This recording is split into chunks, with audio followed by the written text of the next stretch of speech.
Salut à tous, le journal du foot de ce jeudi 25 juin. Le sacre se rapproche pour Liverpool. 30 ans après, les Reds se sont facilement imposés face à Crystal Palace mercredi soir. Succès 4-0 pour les joueurs de Jürgen Klopp grâce à Alexander-Arnold, Salah, Fabinho et Mané. Liverpool est tout proche d'un 19e titre de champion d'Angleterre. L'équation est simple, si Manchester City ne gagne pas sur la pelouse de Chelsea ce jeudi soir, les Reds seront sacrés à 7 journées de la fin. Toujours en première ligue, Anthony Martial, intenable avec Manchester United. L'attaquant français a inscrit un triplé face à Sheffield United. Victoire 3-0 des Red Devils. Paul Pogba, lui, a enfin débuté une rencontre dans le championnat anglais. Son premier match comme titulaire remonté au 30 septembre dernier. Le champion du monde aura connu une saison galère en raison d'une grosse blessure à une cheville en début de saison avant de rechuter en début d'année.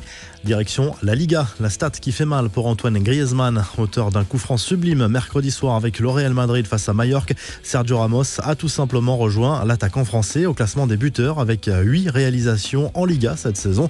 Pas mal pour un défenseur central. Le capitaine merengue devance d'autres joueurs offensifs comme Fekir, Joao Félix, Diego Costa, Vinicius Junior ou encore Gareth Bale. Le joueur qui a répondu par ailleurs aux critiques de la presse catalane sur l'arbitrage. C'est parce qu'on occupe la tête du classement que l'on entend tout ce bruit. Les arbitres et le VAR sont là pour aider. Comme si on devait notre place de leader aux arbitres.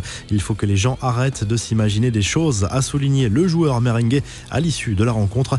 Les infos et rumeurs du mercato. Sergio Ramos, encore lui, serait sur le point de prolonger. Selon la presse madrilène, le Real Madrid souhaiterait absolument conserver son capitaine au-delà de son contrat actuel qui court jusqu'en juin 2021. Il est question d'une prolongation d'une saison seulement. Le défenseur central espagnol pourrait terminer sa carrière au sein de la Maison Blanche en 2022.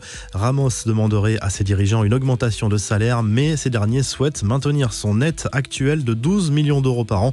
Ça se précise pour l'arrivée du Brésilien Arthur à la Juve, d'abord opposé à tout départ du FC Barcelone. Le milieu de terrain aurait finalement accepté de quitter la Catalogne pour rejoindre l'Italie. Un échange avec Miralem Pjanic est toujours l'option la plus crédible. De son côté, l'AS Monaco lance les grandes manœuvres. Le club du Rocher a officialisé les départs de 6 joueurs, dont ceux d'Islam Slimani et de Thiemoué Bakayoko, qui étaient prêtés par Leicester et Chelsea. Les autres joueurs arrivés en fin de contrat, à l'image du jeune attaquant Moussa Sylla.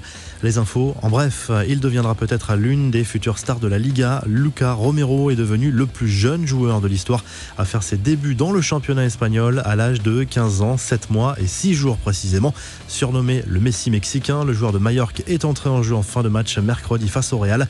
Lucas Romero dispose de la triple nationalité mexicaine, argentine et espagnole.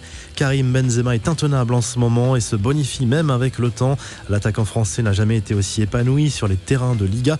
Comme l'explique l'équipe, rien n'est dû au hasard. L'ancien Lyonnais travaille beaucoup à l'entraînement et fait très attention surtout à son alimentation et à son sommeil.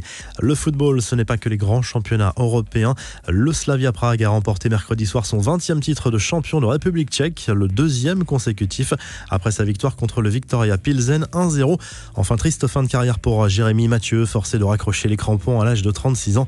L'ancien joueur de Sochaux souhaitait conclure sa carrière l'an prochain mais se voit contraint d'arrêter en raison d'une blessure au genou gauche.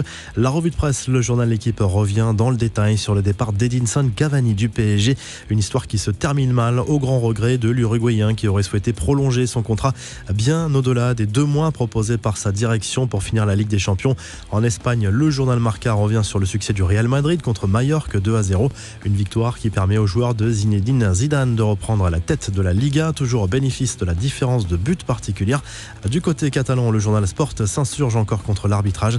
Selon le quotidien, le Real Madrid peut à nouveau remercier l'arbitrage du match, sans qui la victoire n'aurait peut-être pas été au rendez-vous pour le club merengue.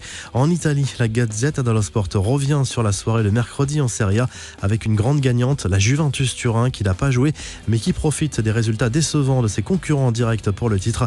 La Lazio Rome s'est inclinée sur le terrain de l'Atalanta Bergame 3-2 et reste à 4 points de la vieille dame en tête. L'Inter Milan dit quasiment adieu au titre après son match nul 3-3 contre Sassuolo. Les Nerazzurri sont désormais à 8 points du leader turinois. Vous retrouvez l'actu